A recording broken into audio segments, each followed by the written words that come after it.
Kag sa Good Vibes, isa ka Negrense nga dance group ang yara karon sa California para sa World of Dance Summit 2026. Ang VMDT kon Vicentinian Marainon Dagyao Theater ang nakabase sa Cadiz City ang yara na subong sa California sa USA para mag-perform sa World of Dance Summit 2026.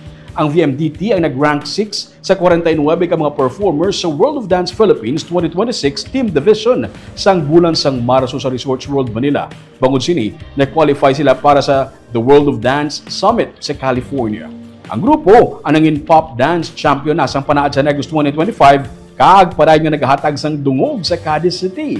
Sa international stage na sila mag-perform bitbit ang hayahay sang Pilipinas. Ang World of Dance Summit ang isa ka global championship na ginaintrahan sa mga elite dancers sa kalibutan para sa legendary battle. Libo-libo nga mga dancers ang nagapasakop diri gikan sa 50 ka mga pungsod sa bilog nga kalibutan. Kalabanan sa mga katapos ang grupo mga taga Cadiz, kag may mga kaupod man sila nga mga taga Sagay, kag Bacolod City. Sa July 7 to 10 ang World Dance Summit sa Anaheim Convention Center sa California.